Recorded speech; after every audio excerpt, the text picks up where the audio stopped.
The house was the kind that looked like it had been built for a magazine. Stone and siding, a 3-car garage, a front door the color of storm clouds. When we pulled into the driveway, my mother adjusted her dress in the side mirror for the 3rd time. It was the navy blue one she'd bought for my cousin's wedding in 2015, and she'd let it out at the waist herself because she said paying a tailor was a waste. Maybe I should have worn the black one, she said. The blue is fine, Mom. My father didn't say anything. He was wearing the gray suit he'd owned since I was in high school, the one with the shine on the elbows from leaning over car engines for 40 years. He'd trimmed his beard and scrubbed his hands until they were pink, but there was still a dark line of grease under one thumbnail that no amount of soap could reach. He caught me looking and put his hand in his pocket. Brooke met us at the door. She looked beautiful. She always did. Blowout, and a cream-colored sweater and gold jewelry that looked expensive because it was. She hugged my mother, kissed my father's cheek, and then she stepped aside, and there was Braden. He was leaning against the door frame with a drink in his hand, tall and square-jawed and a crisp button-down, the kind of man who looked like he'd been assembled from a catalog. He smiled, but his eyes moved over us the way a real estate appraiser might look at a property. Quick, efficient, calculating. "Hey guys," Brooke said. Come in, come in." We stepped inside. The floors were wide plank gray wood, and there was a kitchen with an island the size of a pool table and stainless steel appliances that looked like they'd never been used. Music played from speakers hidden in the ceiling, something acoustic and tasteful. A dozen people milled around with wine glasses. Braden's co-workers, Brooke's office friends, couples in their 30s wearing clothes that cost more than my mother's car. Braden hung back while Brooke took our coats. Then he came over, close, and said it quiet enough that only we could hear, smiling like he was telling a joke. "You should have left them home," he said to Brooke, but he was looking at our parents. "They make this place look cheap." My father's jaw tightened and he looked at the floor. My mother stared into her purse like there was something in there she needed to find. Brooke laughed. A short, bright, nervous sound. The kind of laugh she used when she didn't know what else to do. "Oh, Braden," she said, and swatted his arm. "Stop." He winked and drifted off to greet someone with a handshake and a "there he is," like nothing had happened. I watched him work the room for the next hour. He had a gift, I'll give him that. He remembered names, asked questions, made people feel like they were the only person in the conversation. But I saw the other stuff too. The way he corrected Brooke when she mispronounced prosciutto. The way he handed my father a beer without asking if he wanted one, like he'd already decided what a man like Frank Calloway drank. The way he introduced my mother to a group of his friends as Brooke's mom Linda, without using her last name, like she didn't have one of her own. My parents found a corner by the sliding glass door and stayed there. My mother held a glass of white wine she didn't drink. My father stood with his hands in his pockets, nodding at people who walked past. When one of Braden's friends asked him what he did, my father said, "I'm retired," and left it at that. I saw the guy glance at the grease line under my father's thumbnail before he moved on. I was standing by the kitchen island, picking at a charcuterie board I couldn't pronounce, when Braden climbed onto the bottom step of the staircase, his staircase, in his house, and tapped his wine glass with a knife. "Hey everyone," he said. "Can I have your attention?" The room went quiet. Brooke stood beside him, glowing, her hand on his arm. "I just want to thank everyone for coming out today," he said. "This house, this life, it's everything I've worked for. And standing here with all of you, and with this woman," he looked at Brooke, and she blushed. "I just want to make a toast. To my perfect future." Glasses went up. People murmured, "Hear, hear." My mother raised her wine glass. My father raised his beer. I waited until the room was mid-sip, until the toast was hanging in the air like smoke, and then I put my glass down on the granite counter. It made a sound, sharp, final, glass meeting stone. "We need to talk about your employment, Braden," I said. The silence didn't land all at once. It moved through the room in waves. The people nearest me first, then the next ring, then the back. The music was still playing from the ceiling speakers. Somewhere ice shifted in a bucket. Braden's smile froze. It was there and gone in less than a second, but I saw it. The flicker behind his eyes. The thing he didn't want anyone to see. Then he laughed. Warm, easy, amused. Like I was a child who'd said something precious at the dinner table. "I don't know what you're talking about," he said. He took a slow sip of wine, never taking his eyes off me. "But maybe you've had enough to drink." The party broke up 20 minutes later. Not dramatically. People don't storm out of housewarmings in Ballantine. They drifted. They hugged Brooke and told her the house was beautiful. They avoided looking at me. Braden stayed on the bottom step,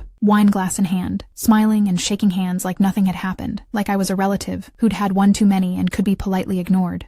Brooke didn't talk to me.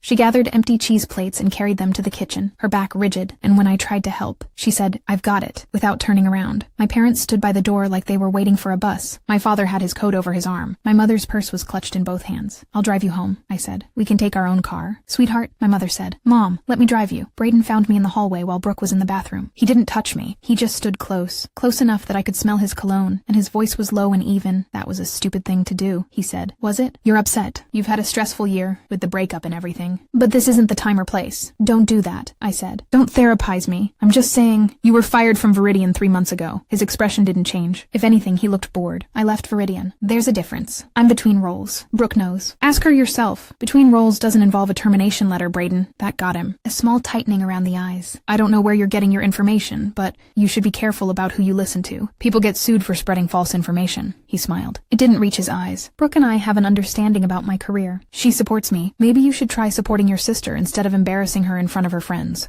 Brooke came out of the bathroom. She looked between us and Braden stepped back like we'd been having a normal conversation. Your sister thinks I'm unemployed, he said to her, half laughing. Can you tell her? Brooke's face flushed. Rachel, we talked about this. Braden's in transition. He's got offers on the table. It's not a big deal. You knew he was fired? He wasn't fired, he left. There's a difference. She said it with the exact same cadence Braden had used a minute earlier, and something in my chest went cold. She was repeating him. She didn't even know she was doing it. My father appeared in the hallway. You ready, Rachel? I looked at him, at the shiny elbows of his suit, at the grease under his thumbnail, at the way he was standing like he expected to be told to leave. Then I looked at Braden, in his $200 shirt, in his $500,000 house, lying to everyone including himself. Yeah, Dad, I said. I'm ready. Braden walked us to the door. He shook my father's hand, hugged my mother, and as I stepped past him, he leaned in just close enough that no one else could hear. Stay out of things you don't understand, he said. I drove my parents home in their car. My mother talked about the house the whole way, the countertops, the light fixtures. Wasn't it beautiful? Wasn't Brooke lucky? My father stared out the window. When I pulled into their driveway, he put his hand on my arm. You okay? He said. I'm fine, Dad. He nodded. He didn't believe me, but he didn't push. That was Frank Calloway. He carried his worry the same way he carried his tools, quietly, in his hands. I got home at 9. I was sitting at my kitchen table with a glass of wine I didn't want when my phone rang. Derek. He'd worked with me at the healthcare company before moving to Viridian as a sales analyst 2 years ago. Hey, I said. Thanks for calling back. Rachel, listen. His voice was tight. I asked around. About Braden Cross. It's worse than you think. I sat up. Worse how? He didn't just get fired. They caught him falsifying client contracts. He created fake accounts, fake companies, fake signatures, the whole thing. Booked almost $200,000 in revenue that didn't exist so he could hit his quota and collect commissions. Jesus. HR found it during an audit in January. They terminated him immediately. Last I heard, legal was talking about referring it to the police. It's wire fraud, Rachel. Using email and interstate systems to falsify business records. That's federal. I closed my eyes. The kitchen was quiet except for the hum of the refrigerator. Does Brooke know? Derek said. She thinks he's between jobs. Between jobs, Derek repeated. Yeah, that's one way to put it. After we hung up, I sat there for a long time. Then I opened my laptop and started searching. Not for Braden. I already knew what I needed to know about him. I searched for the house. The address was on the party invitation. The county property records were online. The deed was recorded in February. Purchase price, $545,000. Down payment, $85,000. The mortgage was in Braden's name only. $85,000. Braden made $65,000 a year before he got fired. He didn't have $85,000. Nobody who knew Braden had $85,000. I stared at the screen. Somewhere outside, a dog barked. A car passed on the street.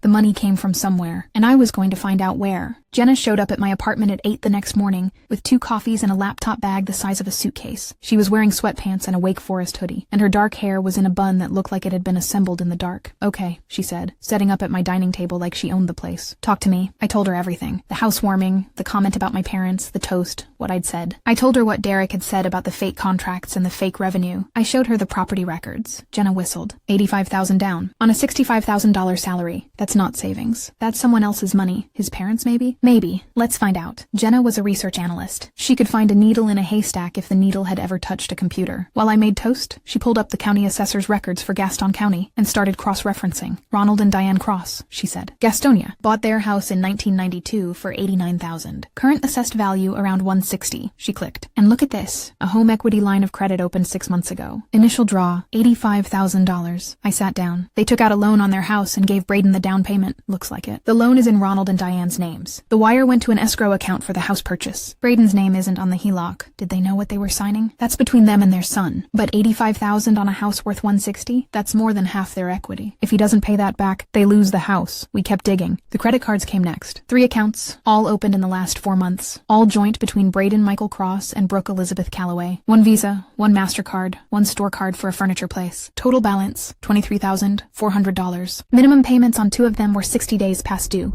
Brooke's name is on these, I said. she's liable. Only if she knew about them and used them. If he opened them without her knowledge or coerced her into signing, that's identity theft. But you'd need a lawyer for that one. I called Brooke. She didn't answer. I texted her. We need to talk. Not about Brayden. About your name on credit cards you don't know about. She called me back 20 minutes later. Her voice was cold. What is wrong with you? Meet me. The Starbucks on Sharon Road. 20 minutes. I'm not meeting you so you can attack Brayden again. I'm not going to attack him. I'm going to show you something. And then you can decide. She showed up 40 minutes later in sunglasses and the same cream sweater from the party, like she'd worn it as armor. She sat down across from me and didn't order anything. I spread the printouts across the table. The property records, the HELOC, the credit card statements. Look, I said. Just look. She looked. Her face changed as she read, not softening, hardening. When she finished, she pushed the papers away. Where did you get these? They're public records, Brooke. The deed, the loan, anyone can look them up. The credit cards I found through a contact. You ran my credit? I ran his. Yours came up because you're joint on the accounts. You had no right. Brooke, there are $23,000 in credit card debt in your name. Payments are 2 months late. Your credit is being destroyed right now, and you don't even know it. Brayden handles the finances. He said he'd pay them off when his commission comes in. His commission isn't coming, Brooke. He didn't have any commissions. He faked the sales. He faked the clients. He was fired for fraud, and the company might be going to the police. Her jaw tightened. You don't know what you're talking about. Brayden explained everything. The company went through a restructuring. His numbers were fine. Some people have it out for him because he's too good at his job.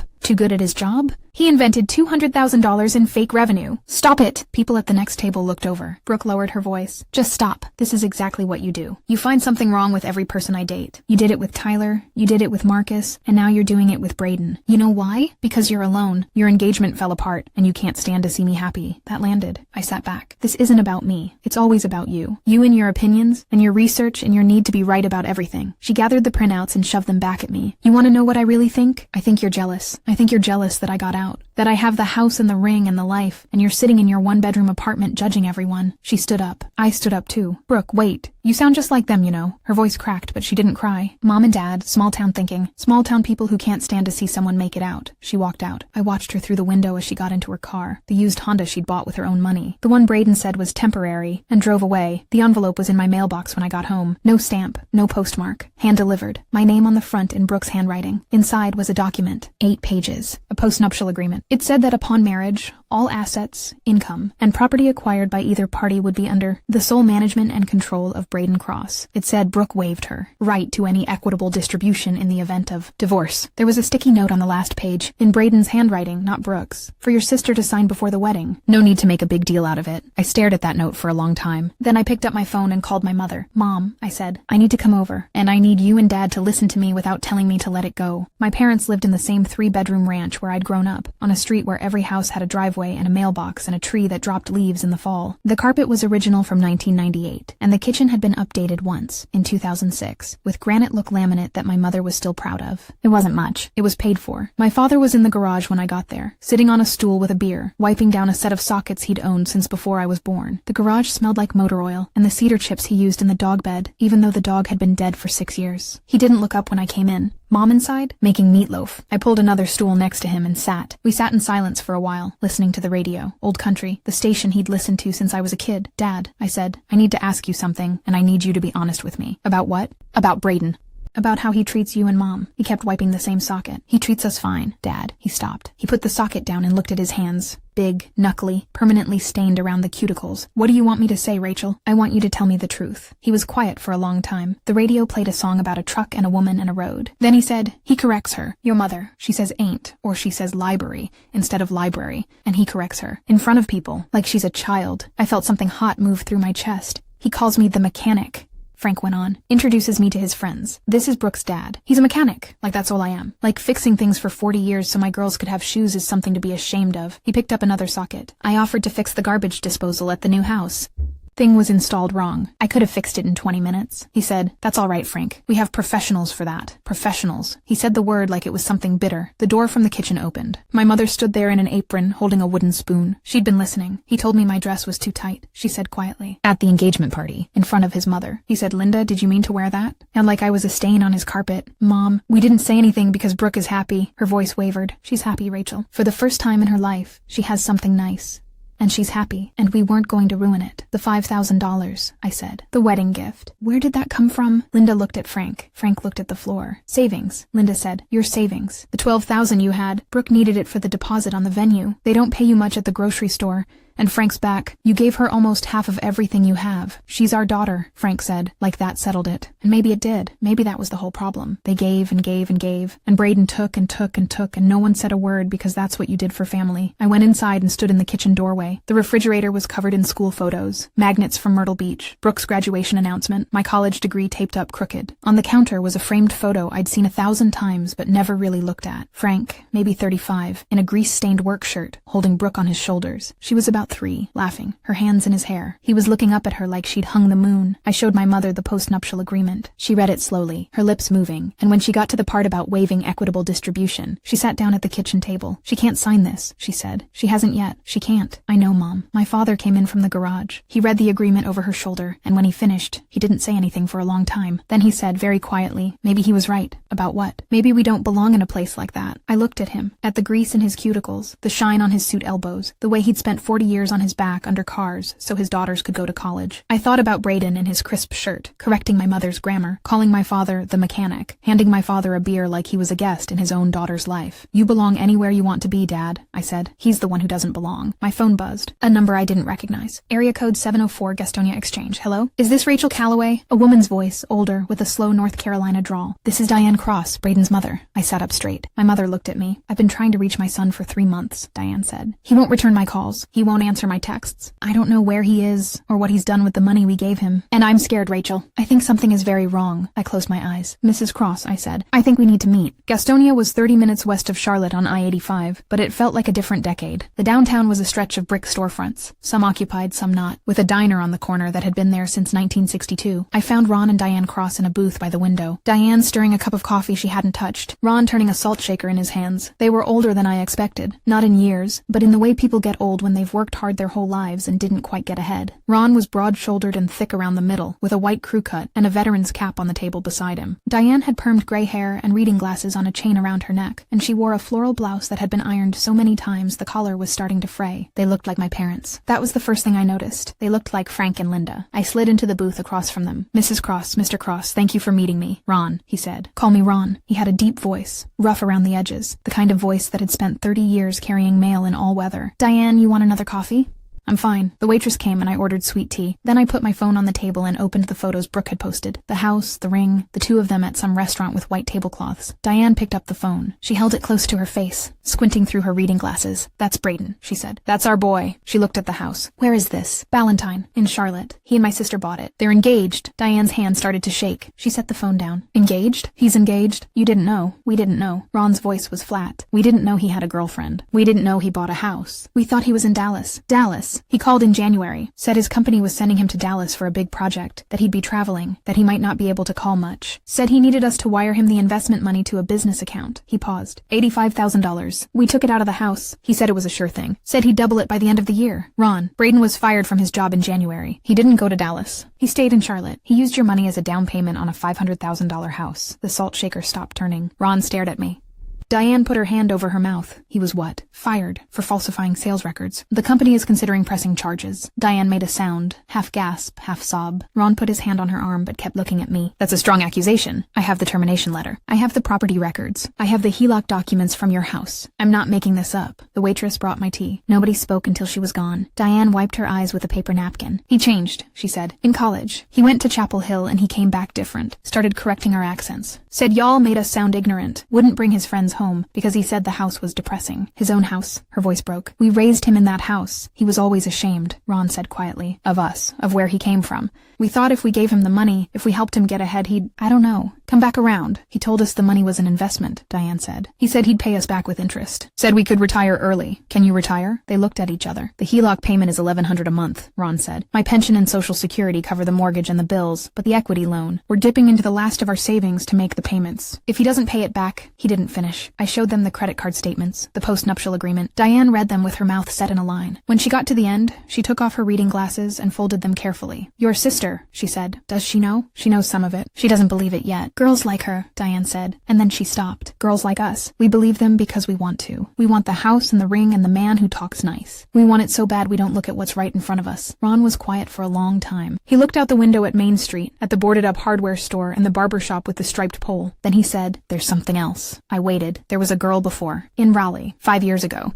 Name was Lauren, I think. He was engaged to her too. Same kind of story. Nice house, good job, the whole thing. Then it all fell apart. Her father called us one night looking for his money. Said Braden had borrowed $40,000 and disappeared. Did he pay it back? Eventually. After the father threatened to call the police. Braden sent the money and left Raleigh. We didn't hear from him for 6 months. He looked at me. I thought it was a one-time thing. I thought he'd learned his lesson. But he didn't learn, did he? No, I said. He didn't. Diane put her hand on mine across the table. Her hand was warm and rough like my mother's. What do we do now? I thought about Brooke in the cream sweater, laughing at the party. I thought about my father in the garage wiping his sockets. I thought about the post-nuptial agreement and the $23,000 in credit card debt and the $85,000 these people had borrowed against their house. Now, I said, we find the girl in Raleigh. I found Lauren Pike on LinkedIn. She was a project manager at a pharmaceutical company in Raleigh, and her profile photo showed a woman with short dark hair and a no-nonsense expression. I sent her a message. I'm not a reporter. I'm not a lawyer. Braden Cross is engaged to my sister. I think you know what I need to talk about. She called me that evening. How long have they been engaged? She said. No greeting, no small talk.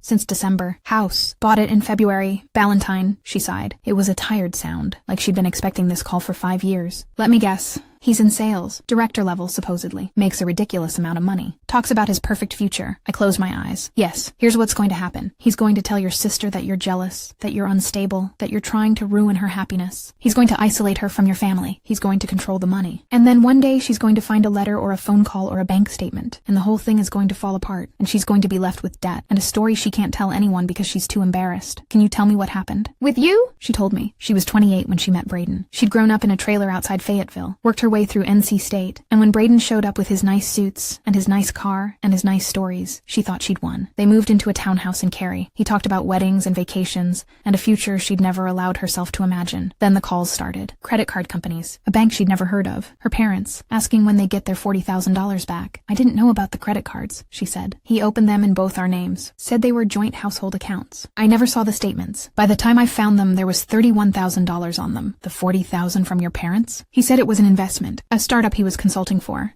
My parents borrowed it against their retirement. They're on a fixed income now, still paying interest. Her voice was steady, but there was an edge to it. I confronted him. He denied it at first, then told me I was overreacting, then told me I was crazy. Gaslighting, the therapist called it. By the time I kicked him out, he'd already told all our friends I was bipolar and that he was worried about me. Did you go to the police? I didn't have enough. The credit cards had my signature. I signed them because he said I had to. The loan from my parents was a personal check with no promissory note, but I kept the emails. Hundreds of them. Him promising to pay. Him lying about his job. Him telling me not to tell anyone about our business. Can I have copies? You can have all of it. I've been waiting 5 years for someone to ask. She sent the files that night. PDFs of emails, loan documents, credit card statements, a copy of the cease and desist letter her lawyer had sent Braden. I sat at my dining table and read until my eyes burned. The pattern was exact. The same lies, the same promises, the same gradual isolation. The only difference was the dollar amount. Last time it was $40,000. This time it was over $100,000, and he'd upgraded from a townhouse in Cary to a $500,000 house in Valentine. The next morning, the letter arrived. It was from a law firm in one of the uptown towers. It accused me of intentional infliction of emotional distress and defamation per se, demanded I cease all contact with Braden and Brooke, and threatened to seek a restraining order if I didn't. I read it twice, then called Jenna. Can he do this? He can try. Restraining orders need evidence. You haven't threatened him. You haven't stalked him. You confronted him at a party he invited you to. He's posturing. She paused. But Rachel, this means he's scared.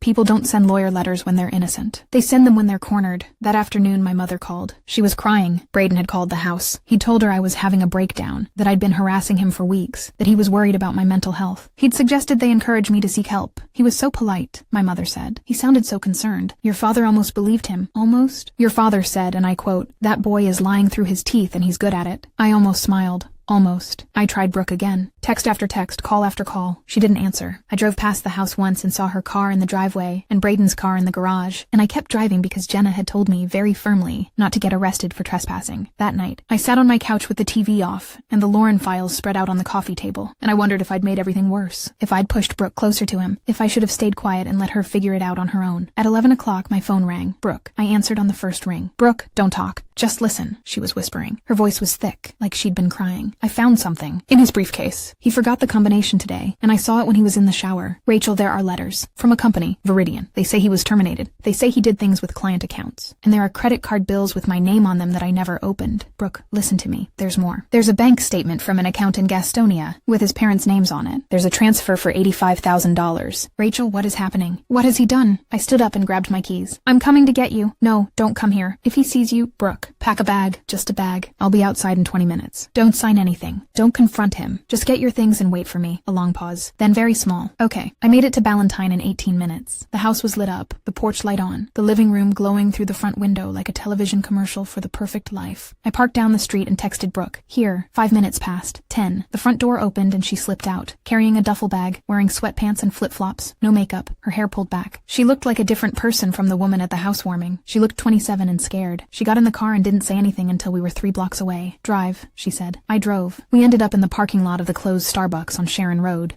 sitting with the engine running and the heater on. Brooke had brought the briefcase contents stuffed into her duffel. She spread them across her lap in the passenger seat. The Viridian termination letter, dated January 14th. Cause: falsification of client contracts and sales records. The 3 credit card statements, all in both names, all past due. The bank statement from Ron and Diane's account showing the $85,000 wire to a Charlotte escrow company. He said he was in Dallas, Brooke whispered. He called me from Dallas. I could hear the airport in the background. He was probably at Charlotte Douglas. In the terminal. Same announcements. She stared at the termination letter. Maybe he was going to tell me. Maybe he was waiting for the right time. Brooke. What? People lose their jobs. It's embarrassing. Maybe he was ashamed. I reached into my bag and pulled out the folder I'd brought. Lauren's emails, the cease and desist letter, the loan documents from her parents, the credit card statements from 5 years ago. I handed them to her. Read these. She read them. The car was quiet except for the heater blowing and the distant sound of a truck on Johnston Road. I watched her face as she read. First confusion, then recognition, then something that looked like nausea. The dates lined up. The lies were the same, word for word. The only difference was the names and the dollar amounts. Oh God, she said. Oh God, oh God. There's more. I told her about Ron and Diane, about the HELOC on their house, about the postnuptial agreement, about how Braden had told his parents he was in Dallas while he was living in Charlotte with her. She put her head in her hands. I let him. I let him handle everything. The money, the house, the accounts. I thought that's what marriage was. He said he'd take care of it. A garage door opened somewhere across the parking lot. We both flinched. Come back to my place, I said. We'll figure this out tomorrow. She shook her head. I have to go back. If he wakes up and I'm not there, Brooke, you're not going back there tonight. I can't just leave. My stuff is there. My whole life is in that house. Your whole life is in this car. You, me, and a duffel bag. That's enough for tonight. She looked at me, and for a second I saw my sister. Not the woman in the cream sweater. Not the girl laughing at Braden's jokes. But the kid who used to follow me around the house wanting to do everything I did. Then she nodded. We went back to my apartment. I made up the couch. She lay down in the dark and didn't sleep. I could hear her breathing, long and uneven, from the bedroom. At 7 in the morning, there was a knock on the door. Hard, insistent. I looked through the peephole. Braden. I opened the door. He was in workout clothes, like he'd been for a run, but his face wasn't post-workout red. It was white. Where is she? She's not here. Don't lie to me, Rachel. Her car is at the house. Her phone goes straight to voicemail, and you're the only person Brooke appeared behind me. She'd heard his voice through the door. She was standing in the hallway in my old t-shirt and sweatpants, her hair a mess. And she looked at Braden with an expression I'd never seen on her face before. Not anger. Something colder. I'm here, she said. What do you want? Braden's face changed. The concern dropped away like a mask, and underneath was something hard and flat. We need to talk, privately. Anything you have to say to me you can say in front of my sister. He looked at me, then back at her. You're making a mistake. Am I? The credit cards are in your name. The mortgage is in my name, but you signed the occupancy agreement. If you leave, you walk away with nothing, and you keep the debt. I'll tell every employer in this city that you were complicit in the Viridian situation. I'll tell everyone you knew about the fake accounts.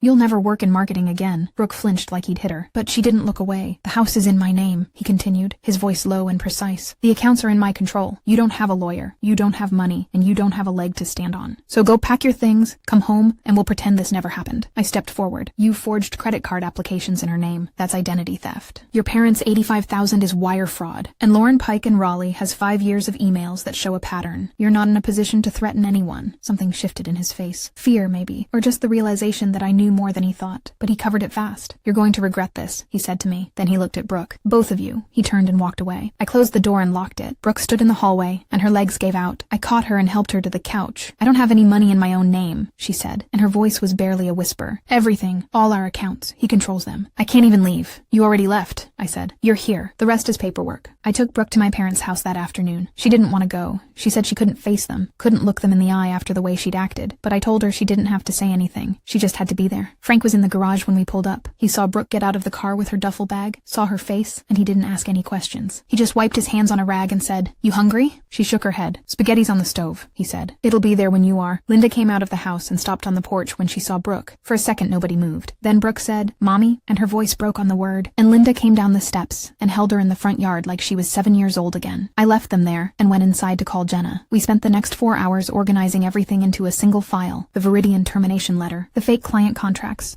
the credit card statements, The HELOC documents, the wire transfer, the post-nuptial agreement, Lauren's emails and cease and desist letter, the lawyer's threat letter to me, and a timeline of every lie we could document. Jenna connected me with a family law attorney named Sandra Kemp, who offered a free consultation. I called her from my parents' kitchen table while Brooke sat on the couch with Linda, watching a home renovation show she wasn't watching. "Here's where you stand," Sandra said. "The credit cards are joint, which means the credit bureaus see Brooke as liable. But if she can show she never applied for them, never signed the applications, and never used the accounts, that's identity theft under North Carolina law. The pattern with the previous fiancé strengthens the case considerably. The house? The deed is in Braden's name only, which is a problem. But the down payment came from his parents' HELOC under false pretenses, which gives them a claim. And if Brooke can show she contributed to household expenses while he was unemployed and lying about it, she may have a constructive trust argument. It's not clean, but it's leverage. The postnuptial agreement? Never signed? Worthless." I hung up and sat with the information for a while. Then I went into the living room and told Brooke, simply and without drama, what the lawyer had said. I didn't tell her what to do. I didn't say, "I told you so." I just told her what her options were and let her sit with it. That was hard. Every instinct I had wanted to push, to argue, to lay out the logical case like I was building a spreadsheet. But I'd spent 2 weeks doing that, and all it had gotten me was a lawyer's letter and a sister who wouldn't answer my calls. So I sat down next to her on the couch and watched the home renovation show with her and didn't say another word about Braden. The doorbell rang at 4. Ron and Diane Cross stood on the front porch, Ron holding a Tupperware container, Diane with a pie dish covered in foil. They'd driven in from Gastonia in a Ford F-150 with a dent in the passenger door and a veteran's license plate on the front. Diane looked at Brooke standing in the doorway and said, "You must be Brooke." Then she said, "I'm so sorry, honey," and Brooke started crying again. The men went to the garage. I don't know what they said in there, and I didn't ask. But 20 minutes later, I looked out the kitchen window and saw Frank showing Ron his tool chest, the big rolling one he'd bought when he retired, the one he polished every Sunday. Ron was nodding. Frank said something and Ron laughed, a short gruff sound, and Frank laughed too. Two men who'd spent their lives with their hands, standing in a garage that smelled like motor oil, finding common ground in the only place they knew how. Diane and Linda sat at the kitchen table with the photo albums. Linda showed Diane pictures of Brooke and me growing up.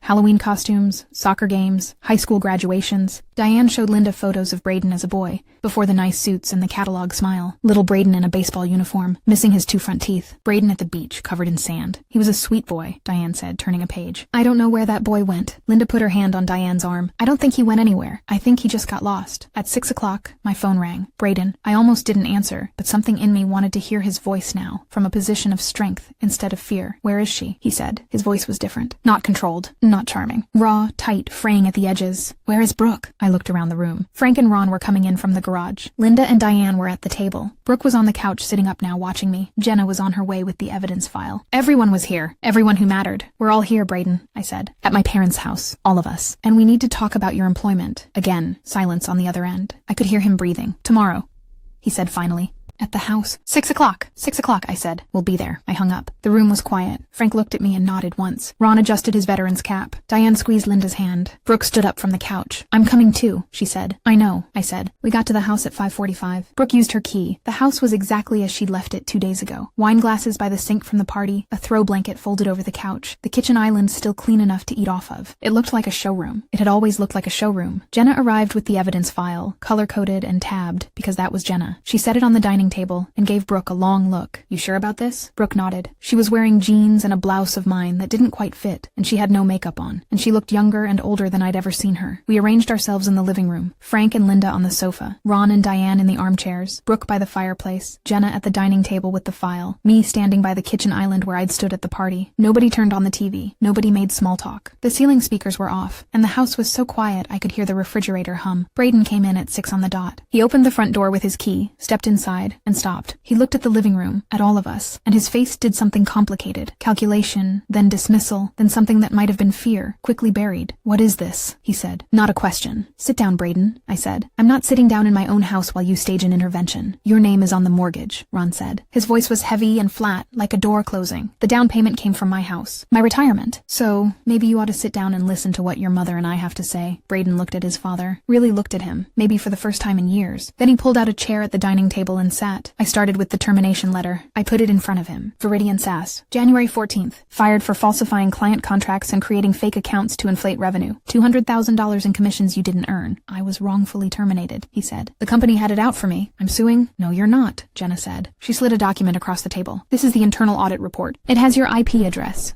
your login credentials, and the metadata from the fake contract files. You created them, Brayden. There's no lawsuit. He didn't look at it. I put the credit card statements next. 3 cards, $23,000, opened in Brooke's name without her knowledge. Minimum payments 2 months late. That's identity theft under North Carolina law. She signed the applications. I signed them because you told me they were household accounts, Brooke said. It was the first time she'd spoken. Her voice was steady. You told me they were for furniture and groceries. You never let me see the statements. They are household accounts. Then why are the charges at jewelry stores and hotels? Jenna said. And why are there cash advances to a P.O. box in Gaston County? Brayden's jaw tightened. He didn't answer. I put the HELOC documents down, then the wire transfer, then Lauren Pike's emails and cease and desist letter. I watched him as each one hit the table, and I saw the mask start to crack. Not dramatically, but in small increments. A twitch under his left eye. A swallow that took too long. His hand resting on the table curled into a fist. That was 5 years ago, he said. That has nothing to do with— It has everything to do with it, I said. It's the same lie. The same story. The only difference is the price tag. Last time it cost $40,000. This time it's over $100,000.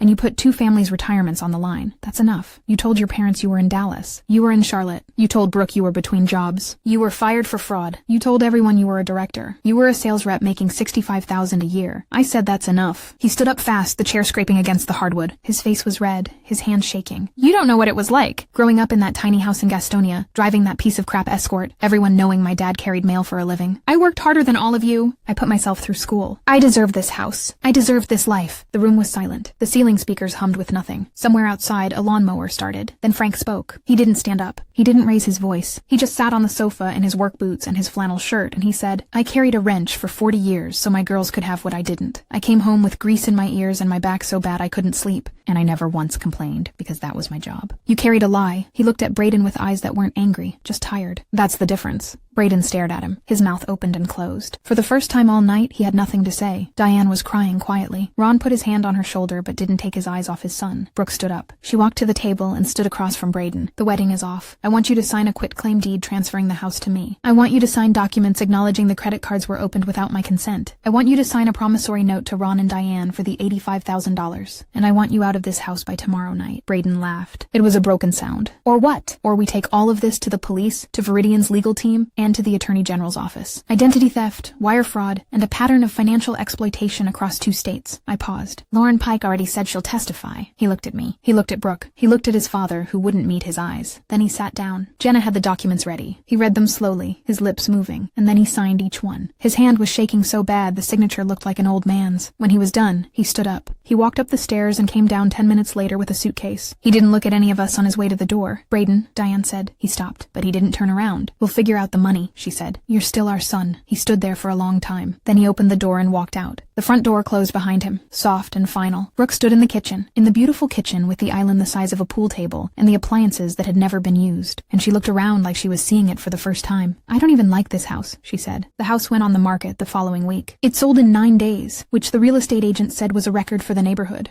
After paying off the mortgage, the HELOC, and the credit cards, there was enough left to make Ron and Diane whole and give Brooke a small cushion. Not enough to buy anything, but enough to breathe. She moved back into her old bedroom at our parents' house. The pink curtains were still up from high school. The Taylor Swift poster was still taped to the back of the door. She lay in her old bed for 3 days and didn't answer the phone. On the 4th day, she got up and updated her resume. On the 5th, she called a therapist. On the 6th, she drove to the grocery store and bought food with her own debit card, one in her name only, and she cried in the parking lot because it felt like the most independent thing she'd ever done. Brayden left Charlotte. I don't know where he went and I didn't ask. Diane called once to say he was in Greensboro, staying with a cousin, and that he'd agreed to a payment plan for the rest of the money. Viridian formally referred the fraud case to the police. Lauren Pike sent me an email when she heard, "Good. I'm sorry it had to happen to your family. I'm glad it's over." It wasn't over. Not really. Not for Brooke. She had good days and bad days. On the good days she'd laugh at something on TV and sound like herself again. On the bad days she'd sit on the back porch and stare at nothing, and I'd sit with her and not say anything, because I'd finally learned that sometimes not saying anything was the right thing. I stopped trying to fix her. That was the hardest part for me. I brought her coffee and left it on her nightstand. I drove her to therapy appointments and waited in the car. I didn't show her spreadsheets or timelines or evidence.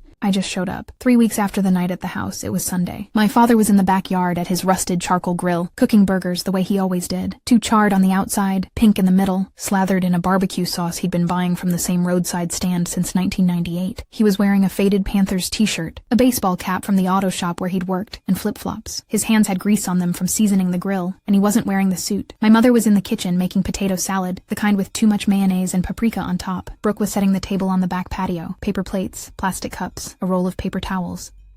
She was wearing shorts and a tank top, no makeup, barefoot. She caught me looking at her and said, "What?" "Nothing." Ron and Diane showed up at 3. Ron brought baked beans in a crock pot. Diane brought a pecan pie that was still warm. Jenna came with a case of sweet tea and a bag of charcoal, because she said my father's charcoal was a crime against barbecue. Frank told her if she didn't like it, she could cook her own burgers, and Jenna said, "Maybe I will." And then she didn't, and they both knew she wouldn't. We ate at the picnic table Frank had built in 2004, the one with the wobbly leg he'd never gotten around to fixing. The burgers were charred. The potato salad had too much mayonnaise. The beans were cold because Ron forgot to plug in the crock pot. Diane's pie was perfect, but nobody mentioned it because if we had, she'd have cried. Brooke was sitting next to me on the bench, eating a burger with her hands, juice running down her wrist. She looked around the backyard, at the rusted grill, the weeds growing through the fence, the plastic chairs, the wobbly table, at Frank laughing at something Ron said while Linda swatted at a mosquito with a paper plate. "I used to be so ashamed of this," she said quietly. "I didn't say anything. All of it. This house, this yard, Mom and Dad, the way Dad talks, the way Mom dresses, the cars they drive. I thought if I got far enough away from it, if I lived in a house with granite countertops and a 3-car garage, I'd be somebody." She wiped her hands on a napkin. "Braden said you were what I had to be afraid of. Small-town thinking. He said you were stuck, but you weren't stuck. You were just here, and I was the one running." She looked at the house. Our parents' small, paid-off, laminate countertop ranch with the 1998 carpet and the crooked degree on the wall. "I thought cheap was a thing a house could be," she said. "It's not, is it?" "No," I said. "It's not." Frank brought over another round of burgers. Ron was telling a story about a dog that had chased him on his mail route for 12 years